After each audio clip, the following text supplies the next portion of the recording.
everybody, welcome back to my channel and to an evening at home with me. Tonight I am baking some granola and I will link the recipe that I use down below. I have tried this recipe before and it is delicious.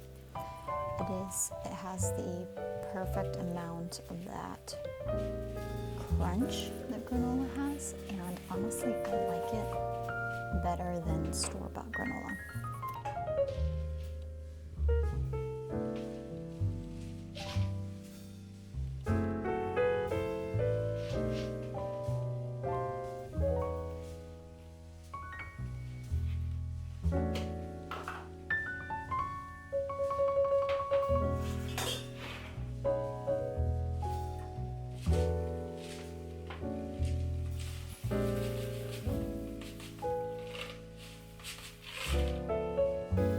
So I believe the recipe calls for 4 cups of rolled oats, something like that. I don't remember, but I had 2 different kinds, so I just mixed them in together. And you can do a little less, a little more, it just depends. I don't measure out the amount of nuts that I put in there. I just put in there whatever. I like a little bit more nuts in my granola. So what I had was pecans, and make sure when you do granola that you get the raw nuts, just because the toasted ones that I did put in there get a little too well done. They were not burnt, but they were pretty crispy. So pecans, walnuts, I believe I threw in some hazelnuts as well. So anything you have, raw pumpkin seeds or sunflower seeds, anything will do perfectly.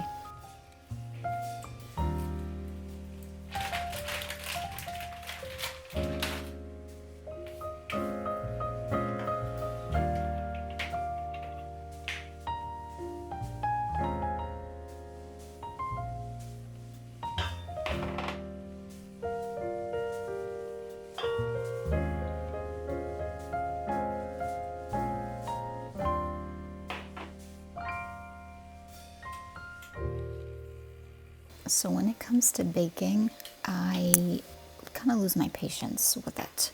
So I don't like to measure the ingredients. So this is why I enjoy making granola, because as you can see, this is how I measure stuff. That is pumpkin spice from Trader Joe's, and I like a lot of pumpkin spice in my granola. Earlier I put in a little bit of salt. That's what's in the kombucha bottle. And I believe that's everything for the dry ingredients. Just mix it really well before I put in the wet ingredients.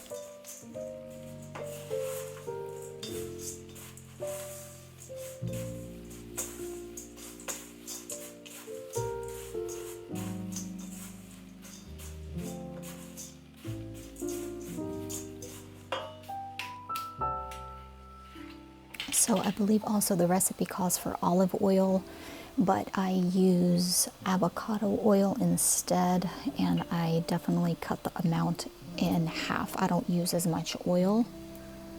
And same goes for the maple syrup. I also cut it in half.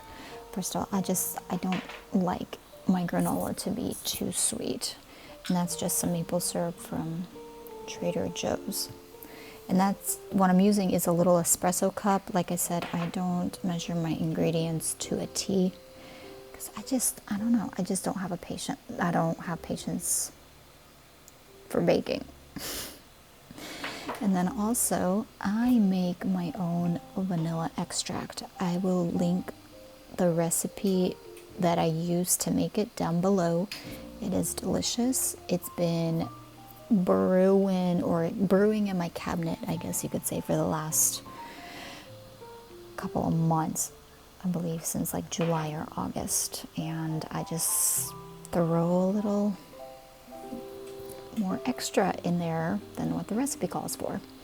And I think that's it for the wet ingredients. So now I just mix it in really, really well to where everything is coated.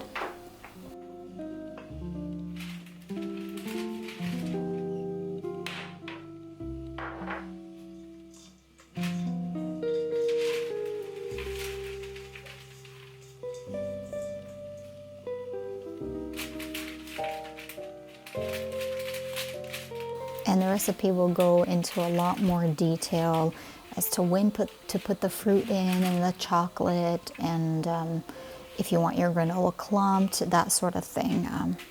Yeah, it's pretty easy to make. It's quick. So I just preheat the oven. I think it's like 350. And in it goes for 20 to 24 minutes. And the trick is not to over bake it. So after 24 minutes, after like 20 minutes, check on it, make sure the nuts are not burning. Bake it for a few more minutes, take it out, and let it rest.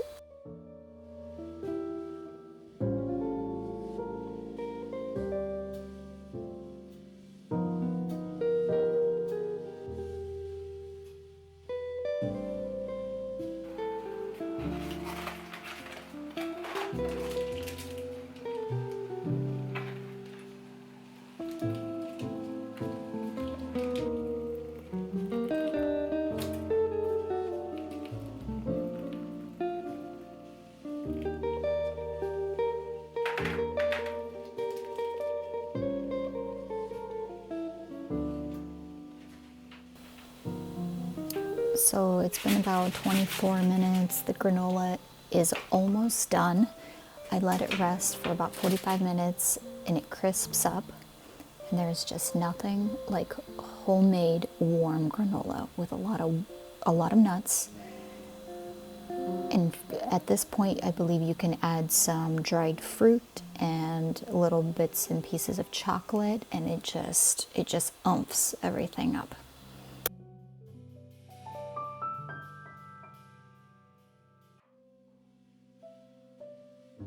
I am off to curl up with my Kindle and cup of tea and enjoy the rest of the evening reading. Thank you all so much for joining me today, and I will see you all next time.